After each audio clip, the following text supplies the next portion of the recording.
Assalamualaikum warahmatullahi wabarakatuh. Kepada yang terhormat Bu Rida selaku guru bahasa Indonesia, dan tak lupa juga kepada teman-temanku yang berbahagia. Puji syukur kehadirat Allah Subhanahu wa taala yang bagaimana kita telah diberikan kesehatan pada siang hari ini. Selawat serta salam kita curahkan kepada junjungan kita Nabi Agung Nabi Muhammad SAW yang telah membawa kita dari zaman jahiliyah menuju zaman yang terang benderang, yakni agama Islam. Pada kesempatan kali ini saya ingin berceramah tentang sabar. Kata sabar berasal dari bahasa Arab yang artinya menahan diri. Orang yang sabar balasannya bil khairi tidak bisa dihitung. Bismillahirrahmanirrahim. Ya ayyuhalladzina ista'inu bis-sabri was-shalah innallaha ma'as-shabirin, yang artinya hai orang-orang beriman, jadikanlah sholat dan sabar sebagai penolongmu. Sungguh Allah bersama orang-orang yang sabar. Sabar itu sulit, tapi balasannya selangit. Bukankah kita diberi ujian karena kita mampu untuk melewatinya? Karena Allah tidak akan menguji hamba-hambanya melebihi dari batas kemampuannya. Mustahil kalau Allah memberi ujian kepada kita di luar kemampuan kita. Ternyata sabar itu mahal, teman-teman. Sabar itu lekat dengan ujian, lekat dengan masalah.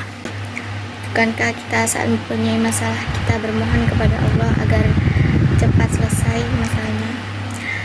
Kita diuji, dikasih masalah besar, entah itu tentang ekonomi, entah itu tentang masalah pribadi, keluarga, teman-teman, dan lain-lain.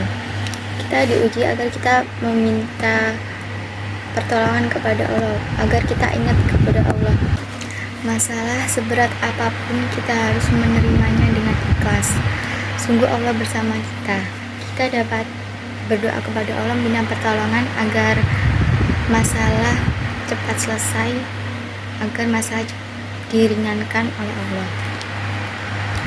Kita sebagai manusia diuji oleh Allah agar kita patuh terhadap Allah, ingat kepada Allah, bersujud kepada Allah, berdoa minta pertolongan kepada Allah.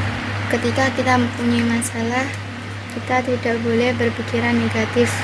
Contohnya bunuh diri karena kebanyakan masalah.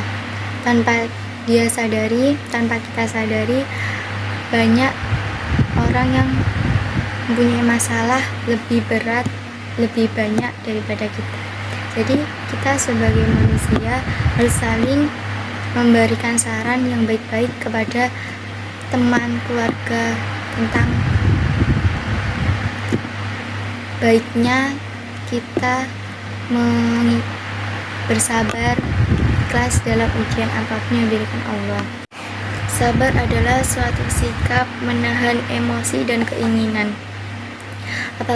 Apabila kita tidak mempunyai uang, kita ingin membeli sesuatu tapi belum ada uangnya, kita harus bersabar, tidak boleh mengeluh, tidak boleh memaksa orang tua yang bekerja susah. Kita harus memahami keadaan tersebut, kita harus sabar kalau pengen membeli sesuatu barang yang kita inginkan. Sabar itu adalah contoh teladan yang sangat tinggi. Banyak orang yang jauh dari kata sabar, karena sabar itu emang sulit dan kita sulit untuk melewatinya. Allah Maha mengabulkan, Allah Maha mendengar, Allah Maha melihat, Allah Maha penyayang. Jadi kita tidak boleh ragu kepada Allah, karena Allah yang menciptakan kita di dunia dan kita diwajibkan untuk mematuhi perintahnya. Sebagaimana semua milik Allah, kita akan dikembalikan kepada Allah. Saya berada di pondok pesantren, saya tahfidzul Quran, saya menghafal Al-Quran. Menghafal Al-Quran itu tidak semudah yang kalian pikir. Menghafal itu sulit, apalagi menghafal Arab. Menghafal Al-Quran butuh kemapanan yang tepat. Saya menghafalkan Al-Quran, sering emosi, sering menangis apabila Quran itu tidak tidak lancar, tidak nyantol, tidak masuk di otak. Saya menangis, saya ngeluh, saya emosi. Nah, dari situ saya belajar berusaha sabar dan memperbaiki semua hafalan-hafalan yang saya sudah hafal, memperbaiki semua agar lancar dan terus nambah. Kuncinya itu tadi, sabar. Kalau kita tidak sabar, Allah tidak akan memberikan kita hidayah untuk menghafal Al-Quran dengan lancar dan baik. Kalau kita mengeluh terus, kita tidak bilang tidak mampu, kalau kita tidak mampu menghafal Al-Quran, Allah tidak akan memberi kemudahan, kecuali kita mohon kepada Allah, berdoa kepada Allah, salat kepada Allah, puasa, meminta pertolongan kepada Allah, kita bakal dipermudah jalannya. Dan dari kata sabar tersebut dapat menghasilkan buah, dapat menghasilkan kesuksesan di masa depan kelak. Sekian ceramah dari saya.